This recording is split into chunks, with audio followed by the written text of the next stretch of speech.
እዚህ አጋጣሚ ይህን መጽሐፍ ገዝታችሁ ብታነቡ በጣም ደስ ይለኛል። ዘ ፓወር ኦፍ ዮር ሰብኮንሺየስ ማይንድ ነው የሚለው ድብቁ አእምሯችን ማለት ነው። እኔም ብዙም ያው ዲፕሊ ገብቼ አላነበብኩትም፣ ግን ገና ሲጀምር ራሱ ምን እንደሚል አንብብላችሁ እስቲ። ዱ ዩ ኖ ዘ አንሰርስ ዋይ ኢዝ ዋን ማን ሳድ ኤንድ አናዘር ማን ሃፒ? ዋይ ኢዝ ዋን ማን ጆየስ ኤንድ ፕሮስፐረስ ኤንድ አናዘር ማን ፑር ኤንድ ሚዘረብል? ዋይ ኢዝ ዋን ማን ፊርፉል ኤንድ አንሲየስ ኤንድ አናዘር ፉል ኦፍ ፌዝ ኤንድ ኮንፊደንስ? ለምንድን ነው አንዱ ደስተኛ ሲሆን አንዱ ሀዘንተኛ የሚሆነው? አንዱ ፕሮስፐረስ ወይም ጆየስ፣ በቃ እንዴት ልበላችሁ፣ አንዱ ድሃ ሲሆን አንዱ ሀብታም የሚሆነው?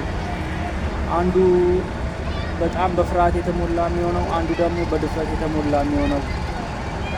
ፉል ኦፍ ፌዝ ኤንድ ኮንፊደንስ። ፌዝ ማለት ደግሞ ያው እምነት መሰለኝ፣ በፈጣሪ እምነትና በራስ መተማመን ማለት ነው። ዋይ ዳዝ ዋን ማን ሃቭ ኤ ቢዩቲፉል ሌክዠሪ ሆም ዋይል አናዘር ማን ሊቭስ አውት ኢን ሚገር ዲስታንስ ይመስላል? ለምንድን ነው አንዳንዱ ውድ ቅንጦት ቤት ውስጥ ሲኖር፣ አንዳንዱ ደግሞ እዚህ ግባ የማይባል ጉራንጉር የምትመስል እኛ ድሃዎቹ ማለት ነው ቤት ውስጥ የምንኖረው? እና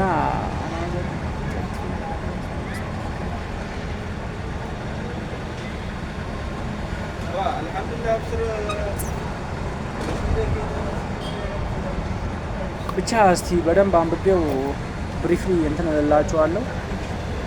እቺ ጀስት መግቢያዋ ስለሆነች ነው። መቻችሁ